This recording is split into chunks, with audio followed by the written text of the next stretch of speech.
6.3 का question number 11 है। इस प्रश्न में आपको फिगर दिया हुआ है, ठीक है। तो इस प्रश्न में क्या बोल रहा है कि ए बी बराबर ए सी वाले एक समद्विबाहु त्रिभुज है, ठीक है। तो यहाँ पे एक समद्विबाहु त्रिभुज है ए बी सी, हम लिख सकते हैं दिया है समद्विबाहु त्रिभुज ए बी सी में। तो लिखेंगे क्या, पहले जो प्रश्न के अनुसार लिखते जाना है, ठीक है। दिया है, हम पहले लिख चुके हैं, ठीक है। दिया है त्रिभुज ए बी सी में ए बी बराबर ए सी है।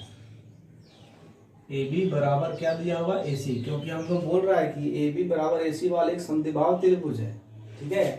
ए बी बराबर ए सी क्या है, समद्विबाहु त्रिभुज है। तो ए बी के सम्मुख कोण क्या हो जाएगा, ठीक है। ए बी के सम्मुख कोण हो जाएगा सी और ए सी के सम्मुख कोण हो जाएगा बी। तो ये कोण बराबर हो जाएगा, हम लिख सकते हैं। इसीलिए ए बी के सामने वाला जो कोण सी हम लिख सकते हैं कोण सी बराबर कोण बी। इस प्रश्न में दिया हुआ है, ठीक है। और बोल रहा है ए डी लंब बी सी है, और क्या है, ए डी है लंब बी सी पर एवं जो है EF लंब AC पर है। EF लंब जो है AC पर है, ठीक है। हमें क्या सिद्ध करना है ये लिख लेते हैं, ठीक है। हमें जो सिद्ध करना है, प्रश्न देखिए, प्रश्न में जो दिया रहता है ना उसको आप पिक कर लीजिए, उसके बाद जो सिद्ध करना वो लिख लीजिए, अपने आप सब बन जाएगा। हमें क्या सिद्ध करना है, हमें सिद्ध करना है त्रिभुज ए बी डी समरूप त्रिभुज ECF ये दिखाना है, ठीक है। इतना तो आराम से हम लिख सकते हैं प्रश्न में, क्योंकि हमको बोला है कि ए बी बराबर ए सी वाले एक समद्विबाहु त्रिभुज, हमने लिख लिया है त्रिभुज ए बी सी में ए बी बराबर ए सी है। जब ए बी बराबर ए सी है तो बराबर कोण किस बराबर हो जाके सम्मुख कोण बराबर हो जाएगा। यहाँ पे अब लिख सकते हैं, ठीक है। यहाँ पे लिख सकते हैं बराबर कोण की सम्मुख भुजा, बराबर भुजा के सम्मुख कोण बराबर होते हैं, या बराबर कोण के सम्मुख भुजा बराबर होते हैं। इससे हमको बराबर भुजा दिया, बराबर कोण हो जाएगा। हमें जो सिद्ध करना है वो लिख लिए हैं त्रिभुज ए बी डी समरूप त्रिभुज ECF, ठीक है। तो यहाँ पे ए बी डी यानी ये त्रिभुज और कौन सा ECF, इसको समरूप दिखाना है। पहले दोनों त्रिभुज को ले लेते हैं, ठीक है। तो लिखेंगे त्रिभुज ए बी डी एवं त्रिभुज ECF में, ठीक है।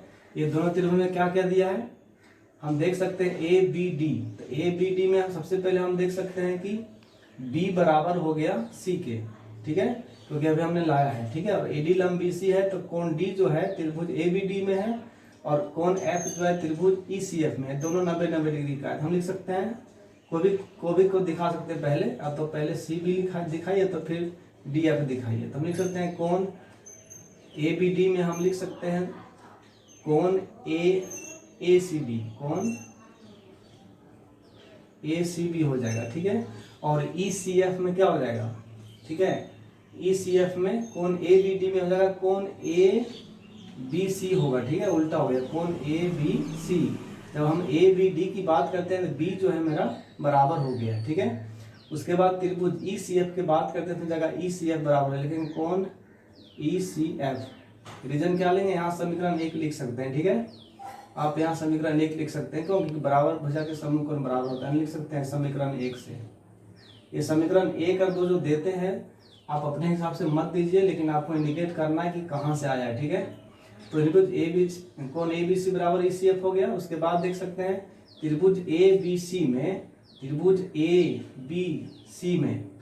ठीक है, सॉरी त्रिभुज ABD है ना, त्रिभुज ABD में, ठीक है। ABC लिख दिया ना, ABD लिखना था यहाँ पे, ठीक है, ABD, क्योंकि हम ABD में ही है, हम ABD लेंगे, यानी B बराबर हो गया कौन C के। तो त्रिभुज ABD में कौन ABD हो गया, त्रिभुज ECF में कौन ECF हो गया। उसके बाद ABD में हमको D 90 डिग्री का लिख सकते हैं, कौन ADB बराबर कौन हो जाएगा, ECF में है EFC, तो हम लिख सकते हैं कौन EFC, ये हो गया आपका 90 डिग्री। जब दो कोण बराबर हो गया, तीसरा कोण बराबर हो जाता है, तो हम लिख सकते हैं ए समरूपता से त्रिभुज ABD समरूप त्रिभुज ECF, ठीक है, ये प्रश्न कंप्लीट हो गया।